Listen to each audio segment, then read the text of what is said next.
I'm awake when I sleep. I drink but don't eat. I cry with no tears. They just won't go away, my fears.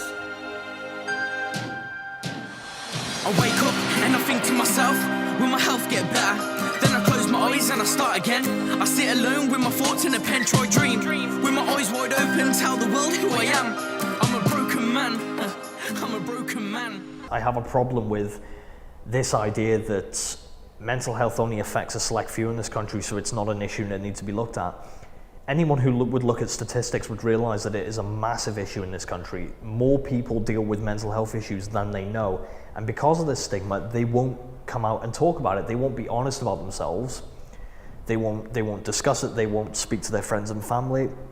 They'll sit there. They'll get worse and worse, and people will die. People kill themselves because of this. He walked out. He said to his parents, "I'm just going to go for a walk." Didn't take his phone and never came back. It was about a month later they found his body.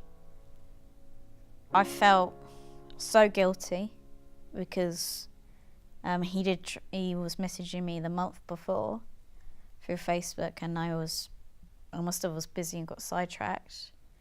And obviously I could have had my chance to talk to her and then maybe ask, meet up, and you never know.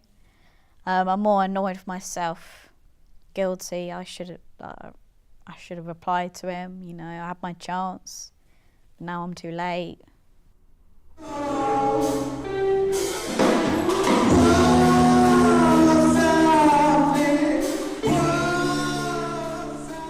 Simon was my middle brother. He is 21, just passed in August. So recent, and he's very young for his age. We'd always take the mick out of him, and I shouldn't really say this on camera, but because he was quite small, and it wasn't until he was in his late teens that he actually had a massive growth spurt. So I think he had underlying kind of anxiety issues with that, but nothing that was big. He was very musical. He had his ups and downs like anyone else, but it's quite normal. Played computer games quite a lot. He liked bike rides. He liked going out on go-karts and things like that. And you can say it's quite childish, but we all had kind of a low kind of age sense of humour, if that makes sense.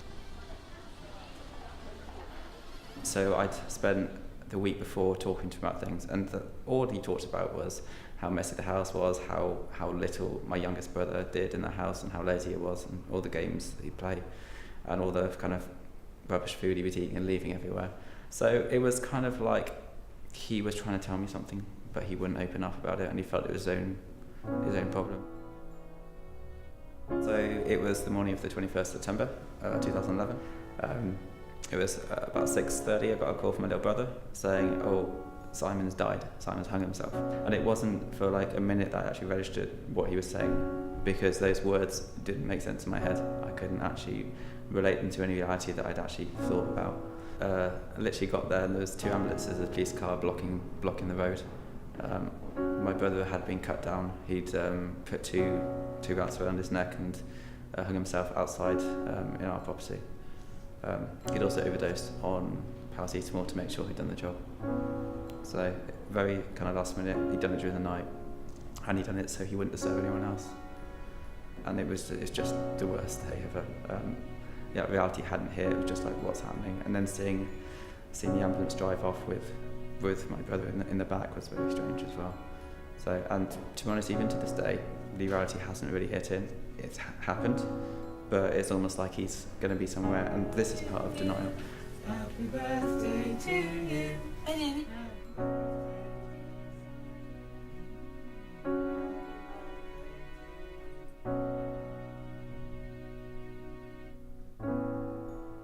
I was the older brother, and just complete failure on my behalf.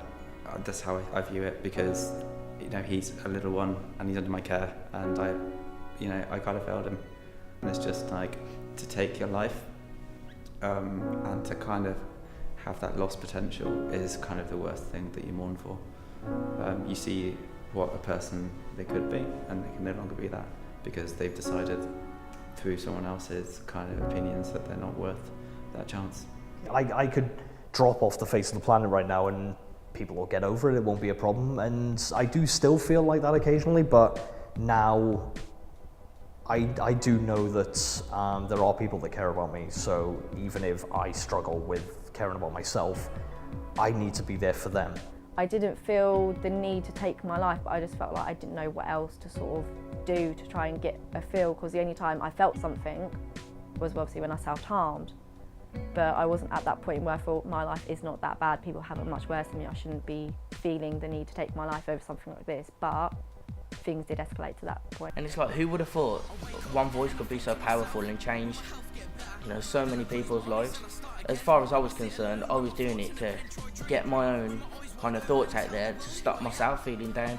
But then when I realised I was helping so many, other people became my focus.